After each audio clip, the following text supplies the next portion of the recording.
What is going on, YouTube? It is me, your boy Flash Jones, back again with yet another very interesting video. And as you guys can see and hear here in the opening shot, I got something very, very special for you guys today. Alright, so with that being said, let's jump right on into it. Alright, so what brings us here today is the real review of the Walthers Mainline SD70ACes and in the CSX paint scheme, the UP paint scheme, and of course the beautiful BNSF paint scheme. Alright, let me pause the video for a minute and turn these locomotives off so that you guys can hear me a little bit better, and then we can get it. Alright, I'm back, and so like I was saying, this is going to be the real review of the Walthers Mainline SD70 in these three paint schemes. And first, let's just get something out the way.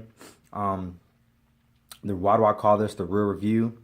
It is not to say that anybody else's review is fake. No, not at all. The reason I'm calling this the real review is because I'm a real consumer. Nobody else other than my fiance has bought me any of these locomotives, any products that I have in here. No one has sent me anything for free. No one has said, hey, make a video on this and, you know, try to hype it up or anything. Nothing like that. As probably evident as by the number of subscribers that I have. I'm brand new. Like, I made my first video just a few months ago.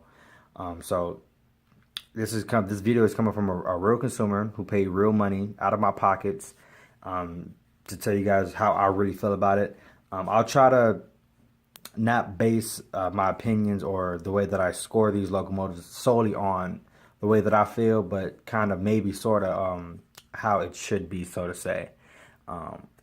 If you guys have any questions, concerns, questions about scoring, questions about how I cover something, if you want me to cover, you know, a specific, you know, portion of detail or something like that, we can always do that in another video or talk to you one-on-one or something, however. But I'm gonna pause it real quick and I'm gonna show you how or what I'm gonna use to score it, and then we're actually gonna really get into the actual full review. Okay, hang on just a second. All right, so as you guys can see, I'm doing this off my laptop, and this is what I'm going to be scoring these locomotives on: sound, drive, support, DCC use, functions, paint, lighting, detail, DCC responsiveness, pulling power, and the flash factor. We'll talk more about the flash factor when we get to that portion. And then the total score out of 100. Obviously, for you guys who are really good at math, I am too. The number of categories we have here is 110. The flash factor will kind of act as a little bit of extra credit, a little bit of bonus points, a little bit. I highly doubt any locomotive is going to actually score over 100 without the flash factor. So the flash factor could possibly get, you know, a certain locomotive up to 100, over 100. Just in general, this is just the way that I'm going to score it. This is just my way. Everybody else has their means. This is just going to be my way. Okay. All right. So I'm going to reposition the camera, and then we're going to really dive right on in here. All right. Hold on. Alright, so I'm back. Okay, so as you guys saw in just the previous little clip, I should say, we're gonna start off with sound. Okay, and I'm not gonna do every single one of these locomotives. We're just gonna do one. We're gonna take it off of the BNSF 8469. Okay, so let me call her up. Okay, let's start off with the horn.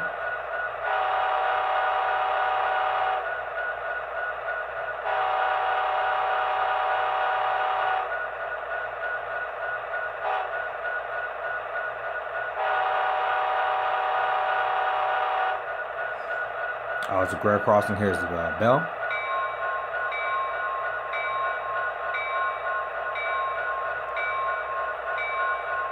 And here's a grade crossing with the bell.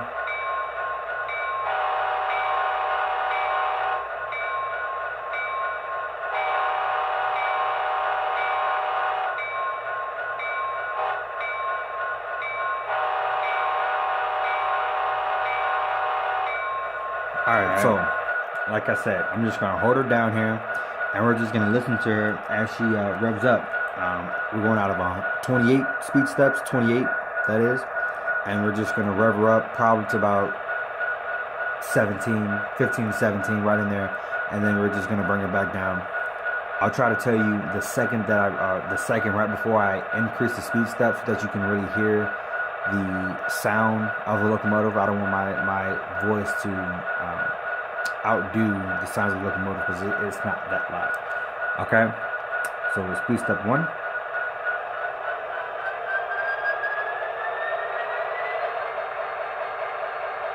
2.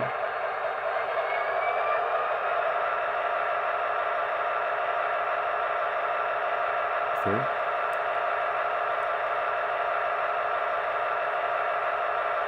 4.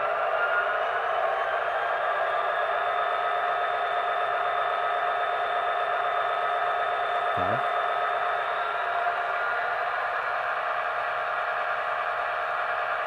6.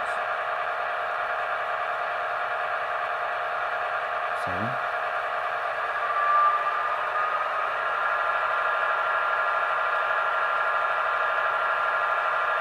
8.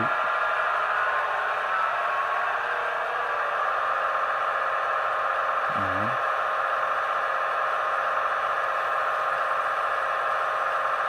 10.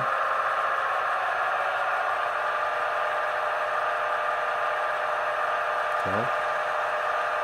I'm sorry, 11. 12. 13. 14. And 15. Let's do 16. 16. And that seems to be about it. I think that's notch 8 there. We're going to kind of go back down from 16 down to 0. 15. 14. 13. 12. 11. 10. 9. 8. 7.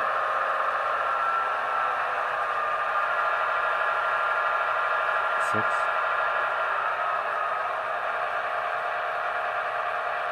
5.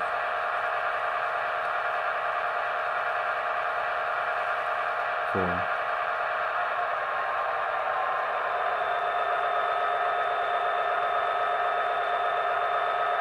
3.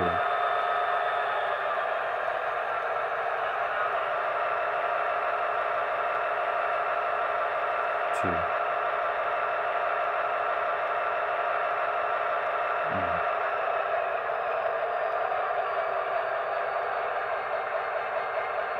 And 0.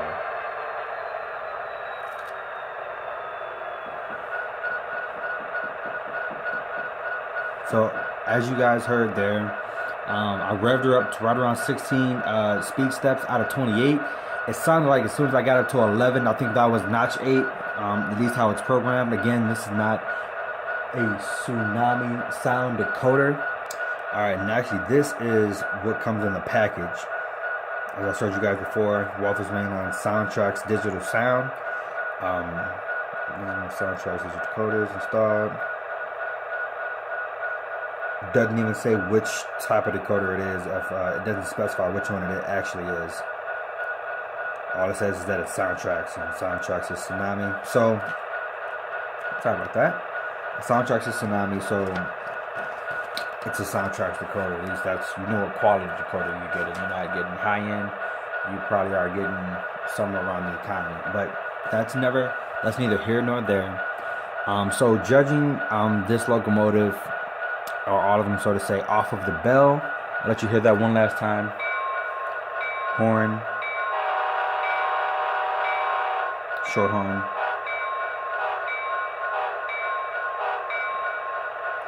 and the sound of the locomotive when it starts up. When it revs up. I do like the sounds. It's not as loud as it could be, and so out of 10, I would give the sounds, I'll give it a 7. I'll give it a 7, and reason behind it is it still sounds good. It does sound good. Actually, I'll give it a 6, honestly. I'll give it a 6. It doesn't sound bad. I do like it. 10 being the best, 1 being the worst. And so, out of 10, I'll give the sound a 6. Okay? This is going to be out of 128 speed steps, as evident there. And starting now. That's 1 speed step. 2. 3. 4.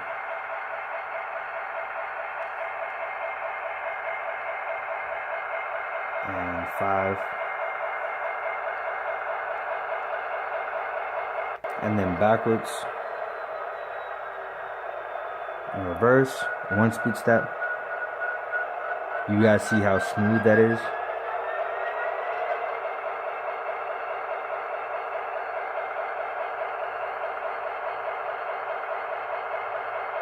No jerking at all. 100% smooth. 100% smooth.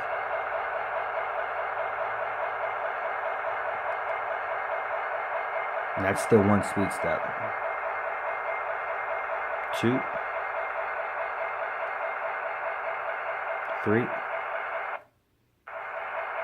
Sorry about that. 4. And 5. So, I don't think there's any question there. The drive is silky smooth.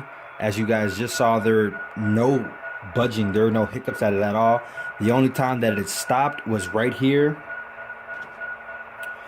where these insulated joiners are. And there's a decent gap. There's a little gap here. I'm not going to hold that against this locomotive. Where the track is 100% smooth. You guys saw it didn't move at all. I even push it back a little bit and bring it back forward just for any critics out there. 1 speed step.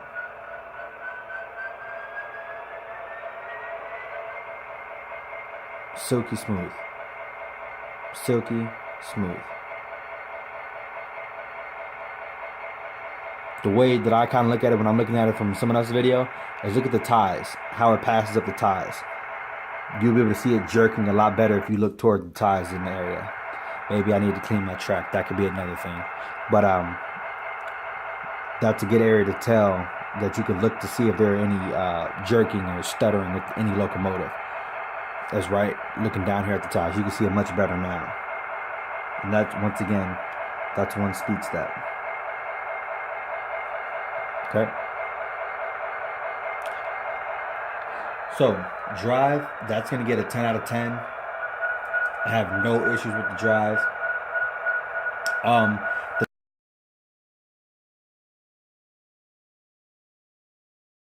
The next one on the list is support. Okay? And support being, if I had any issues with this locomotive, or customer service, and responding to any problems from the consumer. You know, if I sent it in, I had an issue, did they fix it? How long did it take them to fix it, etc.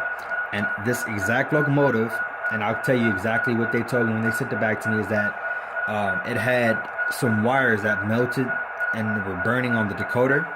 So they replaced wires, replaced the decoder, and they shipped it back to me. The sounds, they fixed any issues that were going on with it, and that was the only thing.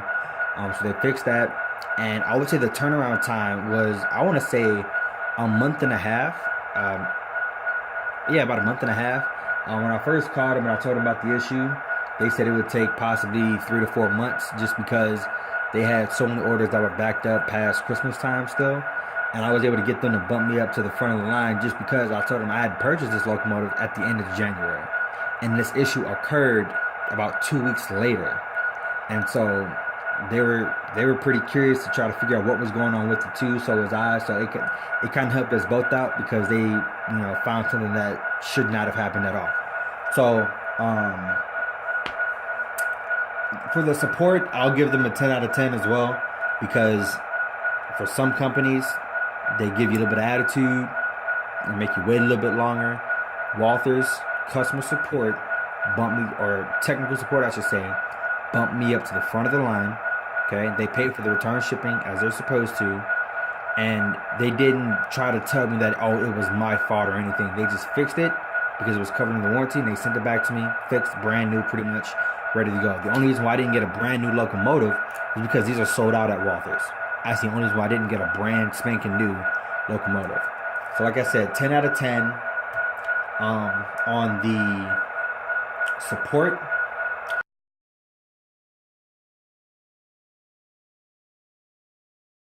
So the next thing we're going to talk about is DCC use.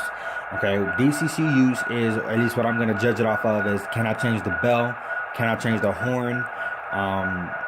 How easy is it to configure the CVs and all that and whatnot? As far as changing the horn and bell, this is not an advanced locomotive, so you don't get all of those extra features, mostly just because of the decoder that comes stock inside these locomotives. So you don't get the options to change out the bell, and I'm just talking from what I know. If there is a way, I'm sure somebody might tell me. Please do tell me. At least I don't know. But at this stage, after reading through the manuals and seeing what they say for operating in DCC, the only things that you have are what they specify here.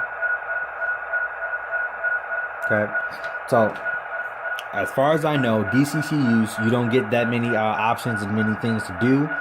So I'm gonna give DCC use, and actually one more thing as well, the fact that you can program this locomotive, the short and the long address, as opposed to some other locomotives, MTH. Sometimes you can't even, or every MTH locomotive, you cannot program it out of the box to the long address just by programming on the main and just doing it that way. You have to go into some advanced programming, changing very specific CVs to change the long address. And one thing that I like about these locomotives, just like the Athens or whatnot, is that I can program it on the main. I can change the long address to the cab number, and boom, I'm done. Less than 30 seconds, as is compared to some of these other ones. And this is coming from a general consumer, somebody who's not, technically, there as maybe some guys who have been in this hobby for 10 plus years, whatnot. This is the, middle of the road. You know what I mean? So being able to program it to the whatever number you want to program it to, whether it be short or long, but you don't get that many accessories to choose from as far as bells, horns, and IE. I don't think you can even change the rate in which the ditch light flashes. I'm not sure, but it doesn't specify that in the manual. So therefore, I'm going to give DCC use a 6. Okay.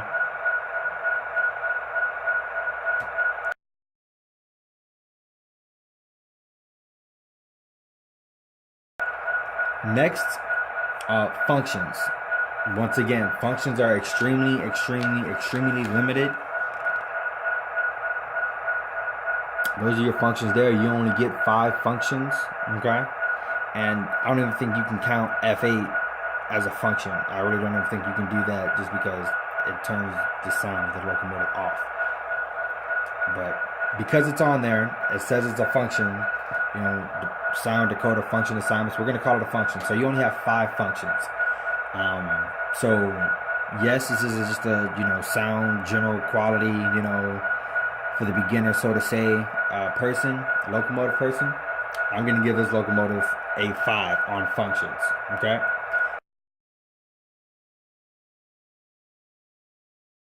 Alright, now guys, we're just going to talk about the paint, how clean it is, how crisp everything looks, and just judge it off of that. And I'm also trying to show you guys a UP locomotive right here, and so you guys can see that, just a different paint scheme, a little bit different color, and just, so you guys can get a peek at it. Alright, so I'll move her up here at 1 speed step out of 128, 126. That's reverse. Sorry about that.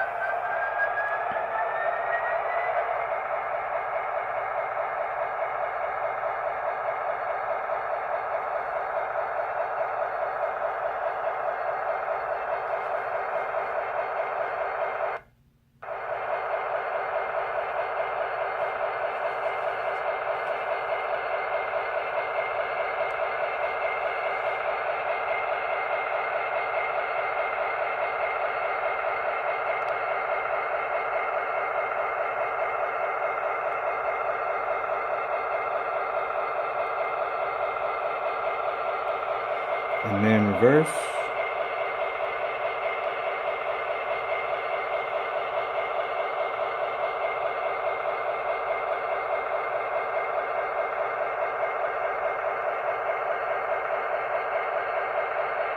Here you can get a better peek at how smooth this drive is. And this is still one speed step.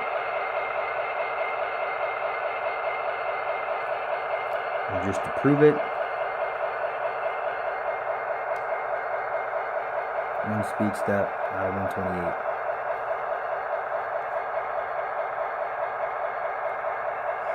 So there you go. You guys saw how clean the paint is. I don't think it's necessary to turn it around, but I'll turn it around just so people can see it. Hold on. Alright guys, here we go. I'll turn the locomotive around so that you guys can see it. On the opposite side. Here we go. Once, show you again. Out of 128 speed steps, speed step 1.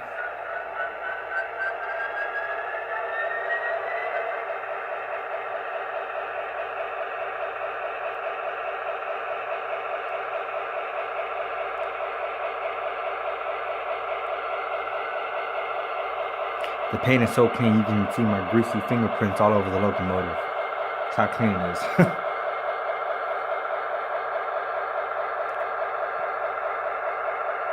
Nice separately applied brake roll. I didn't even notice that before. Hey, alright. And there's the rear of the locomotive. Nice and clean. Okay, so as far as the paint goes, I'm going to give this locomotive a 10. I don't see any issues at all with the paint, top, bottom, sides, back, front, rear. I don't see any issues. The black looks black, the orange looks orange, the yellow that's on here looks yellow. I'm going to give it a 10 out of 10, and then I'll just show you guys the UP locomotive. Alright guys, so I got the UP locomotive. I got her caught up. I'm going to pull her past you. I'm just going to show you guys the one side. There's no need to show you guys both sides. And just let you guys just get a quick view of her.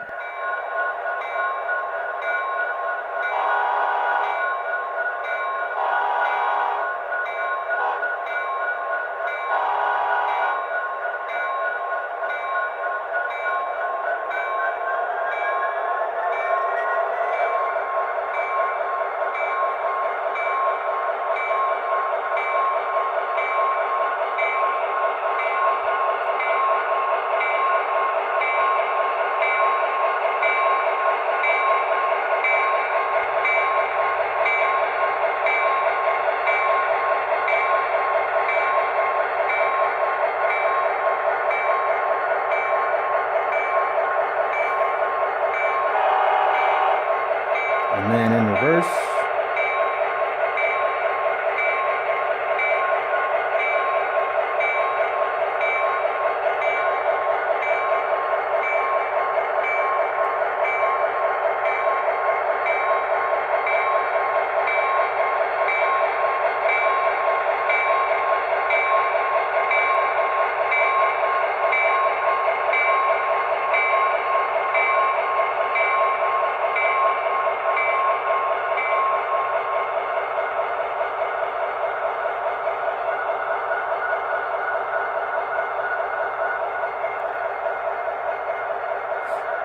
Alright guys, there you go.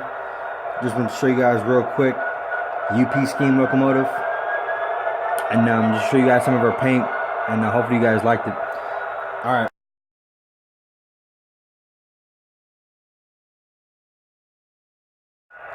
Alright guys, so back. I got the lights turned off and I'm about to turn the headlights on now.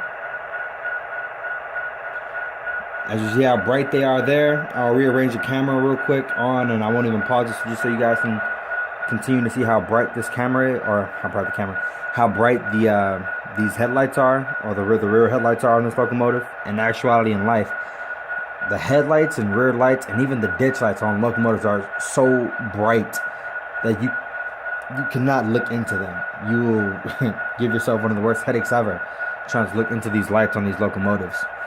And that's that. So I'll pause the video again and I'll turn the locomotive around so you guys can see the headlights and the ditch lights, and then we'll go on to the next category.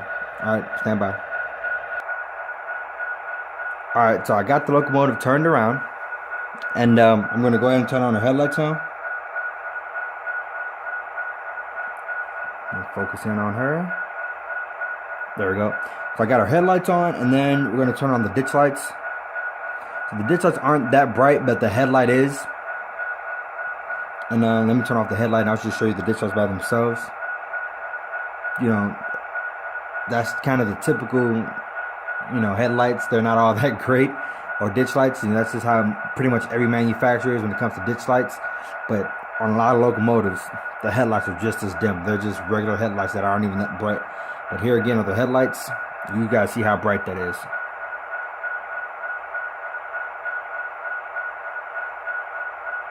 Okay?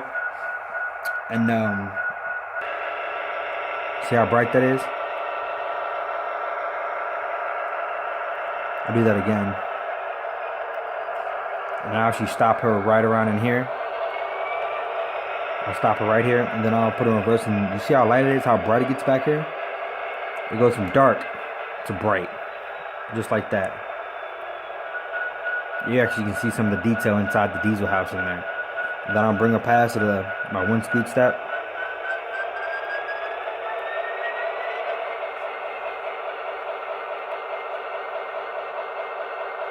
Two,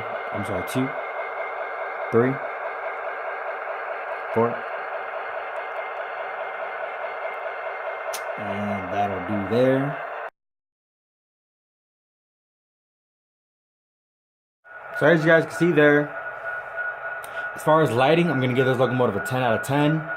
And then we're just going to talk about the detail now.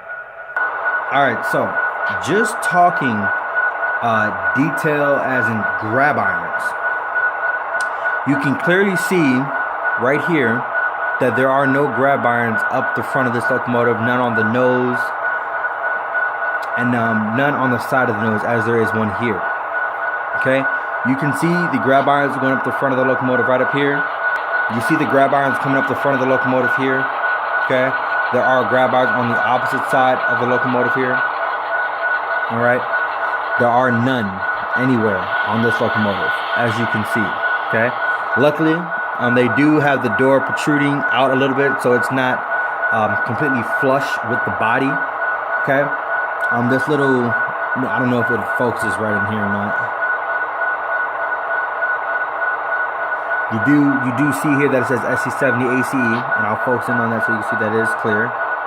Okay, and it also says it right here on this locomotive, but it's not really focusing in. But it says it there. There's a small minor detail that I actually like to see, because out there on the rails, sometimes you don't know what these locomotives are. The only way you can tell is by what it says the locomotive is right here. So, okay, as you guys can see, right here, it's completely smooth. On the Athearn Genesis model, there are grab irons running up all the sides of the side of the walkway there, so you can climb up. There also is safety tread on these walkways. It's completely smooth. Okay.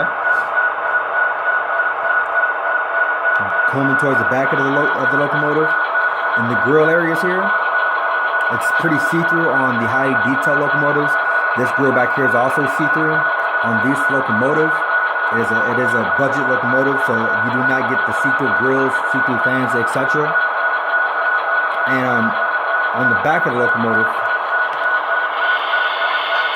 obviously you see that there are pilot holes for you to apply the separately applied grabs yourself, but they do not come factory installed on the locomotive as they would on the Athearns, the MTHs, the Broadway Limiteds, etc. You don't get that here. So with that being said, it's not this locomotive's fault. I'm not, saying that, hey, Walthers, you need to do that. No, this is a budget locomotive, but I cannot award it. I can't award it anything above a 5. Also, I didn't even mention it, but you do have some safety striping here. It's not reflective, but at least it's there. But all the warning labels, as you see on this Walthers kit, you have multiple warning labels running along the top of the locomotive. I don't even know if you guys can hear me. Hold on. Sorry about that. I didn't even realize that I had the locomotive on. Didn't even know if you guys can hear me, but hopefully now you can hear the difference between how loud an Athlon Genesis model is compared to a Walthers model. And you can hear how loud they are, and maybe the difference. I don't know if the camera really picked it up and made it sound different or not, but Lord have mercy, there is definitely a difference. But as you see, there is safety or warning labels or whatnot running along the top of this locomotive. You have warning labels right down in here, running along the side of the doors here. You have see-through grills, a warning label here, see-through grill here. The fans are see-through also as well. Looking down here at some of the truck detail, you do have some truck detail. You have the safety or the brake chains that do hang down. In real life, you have the brake cylinder there. You have some jacking pads that are present. For the life of me, I haven't been able to think of what you call these little guys here. It's like the brake cushion. It's the cushion to keep the locomotive balanced, but I can't figure out what it's called right now. Of course, you can't when you're on camera. But I'll bring it back into full frame here, and I'll just stop it right here so you can see it. You don't get rotating bearing caps. I don't think any manufacturer is doing that yet. I know Athlon is doing that on some of their tank cars, but not on any of their locomotives, at least none that I've seen yet. But you have the brake cylinder here, you got the jack pad, another brake cylinder to save the brake chains that hang down, that tighten up when air is released, and then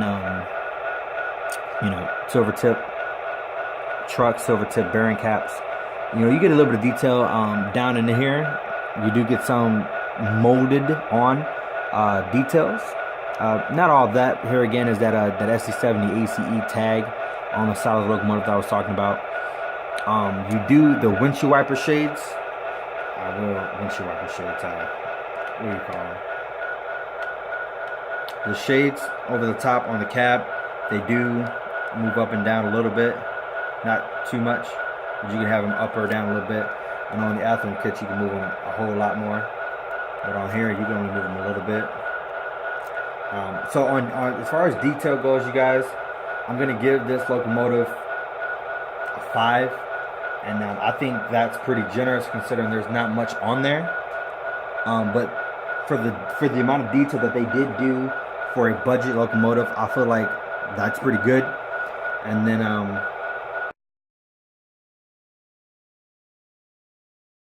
now DCC responsiveness, guys.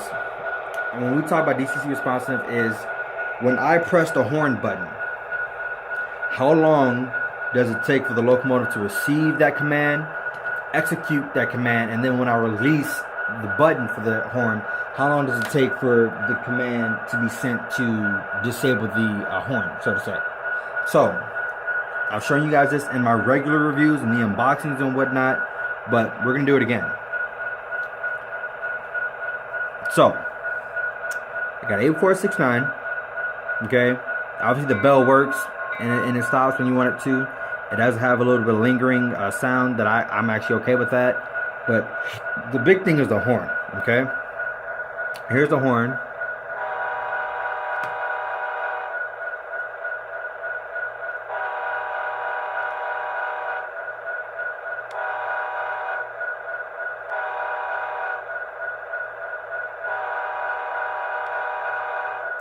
You see how long it takes for that, for the locomotive to cease to blow its horn? I'm not a big fan of that. Me personally, when I do a grade crossing, I like to use just a horn button. I know for the Athlon models, I could do that and get away with it, and it still sounds natural and kind of normal for a model, a kit. But for this locomotive, you really can't do that too much. Like I'll show you again. I'll do a grade crossing just with the horn button.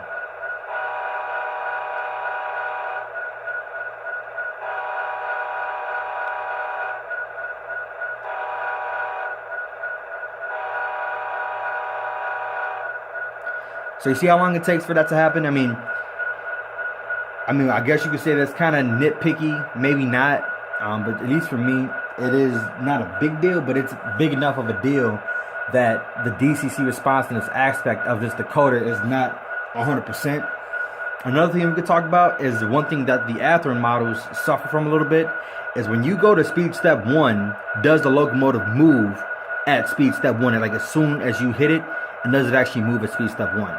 So what I mean is, by the time I touch speed step 1 and you guys see it change up here on the LCD screen, does the locomotive actually move, or does it take time for the locomotive to receive the command and then move. From the moment you saw me hit 1, it started moving. I'll stop, it stops. Reverse, it moves as soon as I tell it to. Stop, and it stops. Okay? And we can also talk about the decoder as DCC responsiveness as well. As soon as, you can't just back and forth, stop completely, and the locomotive is expect to catch up with you. No, you have to give it a second. Locomotives in real life don't even do that.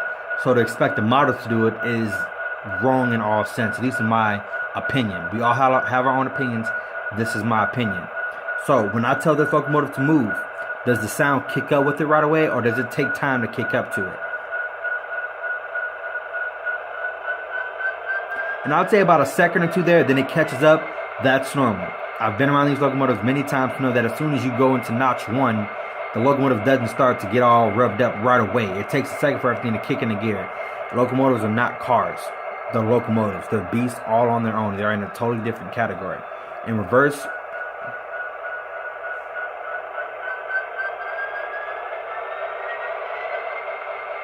okay, so there you go.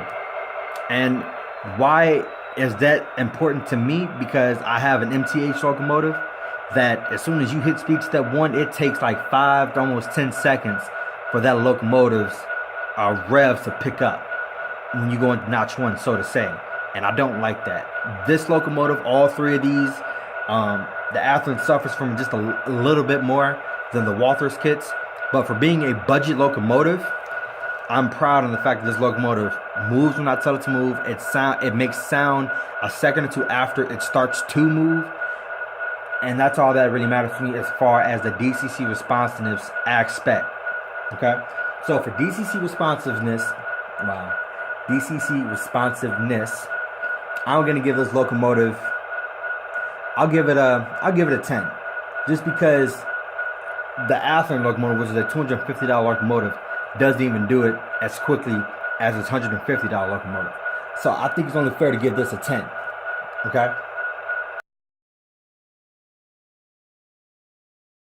Now, pulling power. One of the most important things to me. Okay? Pulling power, a lot of people say, oh, it'll pull 20 auto racks. Pulling power, at least for me, for what I do with my layout, I have a very steep climb. Okay?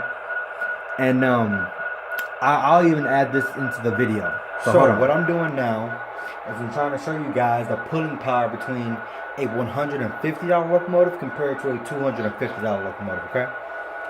So as you can see, locomotive 9335, 45 speed steps. Let's see how she does.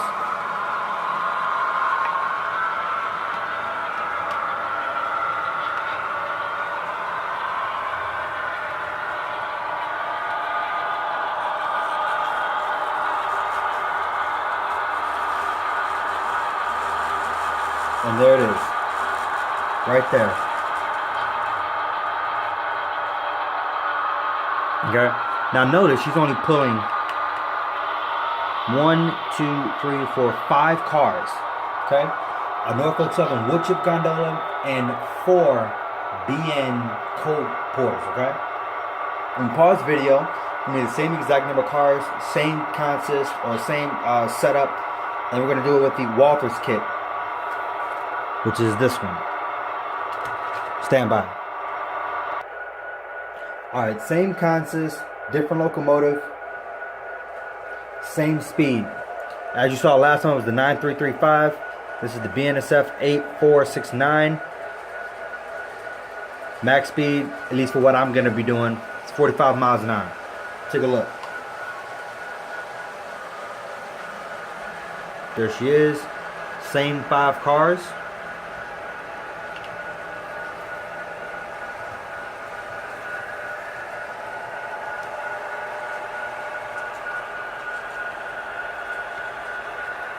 Okay, pulls her all the way up.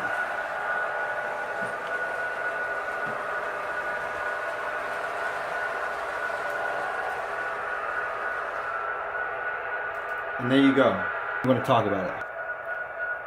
Alright, so as you guys just saw there, the Athearn $250 locomotive, okay, that could only pull, I believe, three BN coal porters and one Norfolk Southern car, for a total of 4 cars. And the $150 Walthers Mainline SD70ACe could pull 4 BN coal porters and a Norfolk Southern car, wood chip car, for a total of 5 cars, and was able to pull it up the grade with ease. Okay.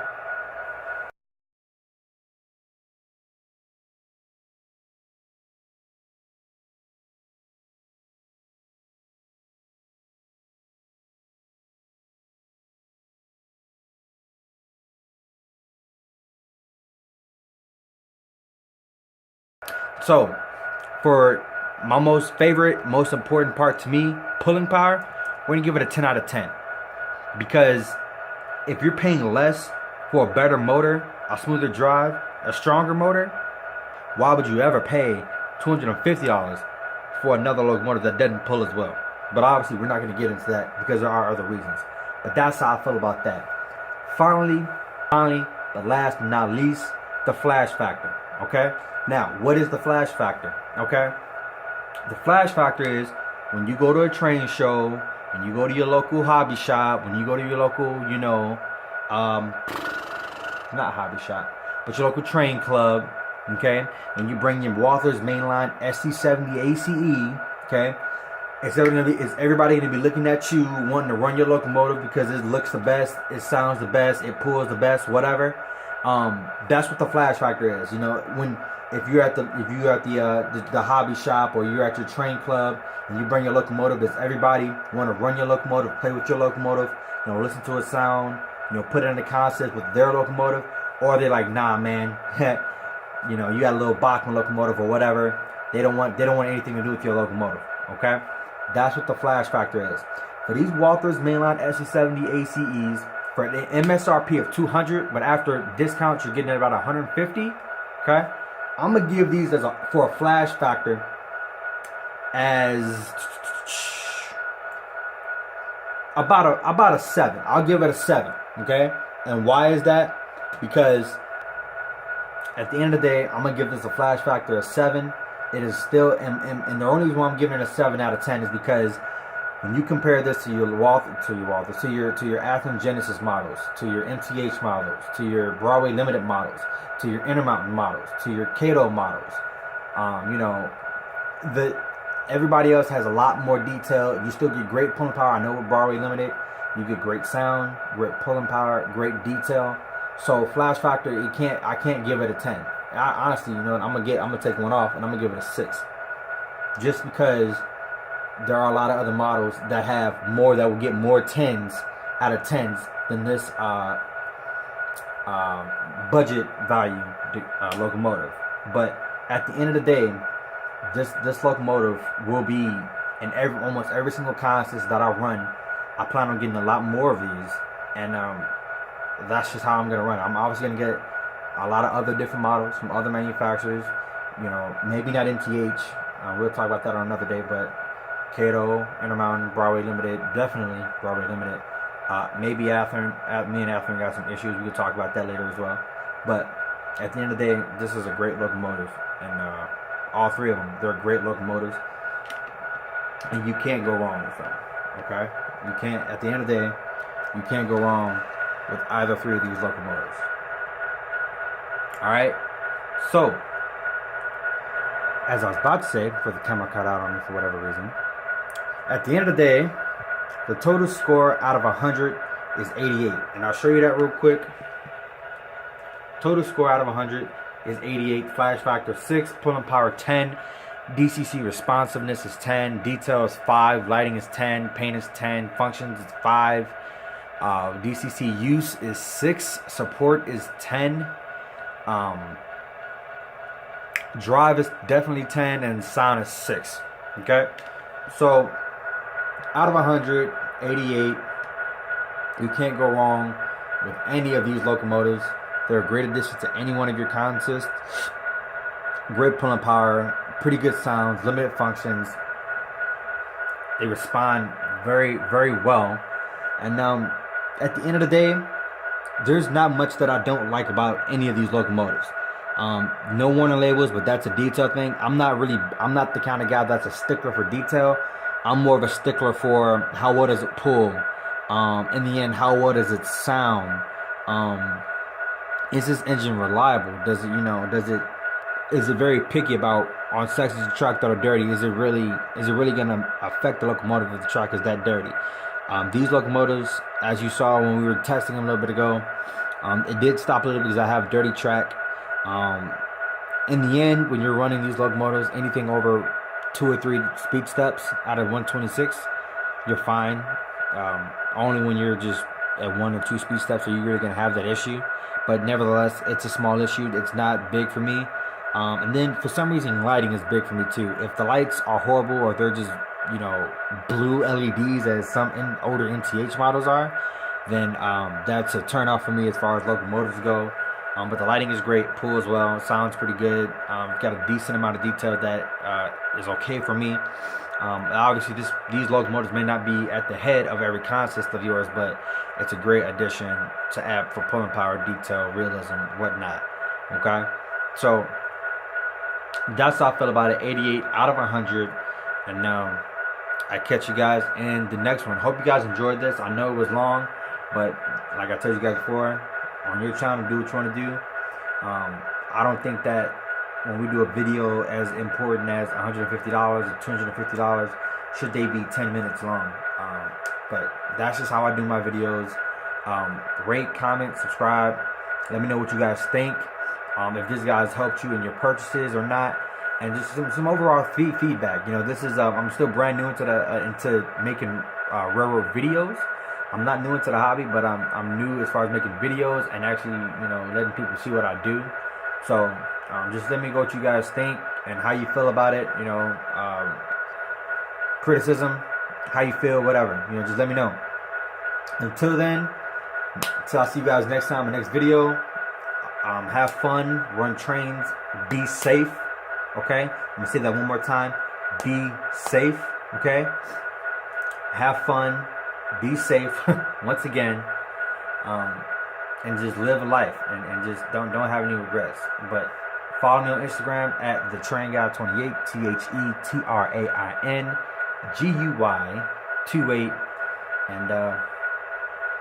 peace.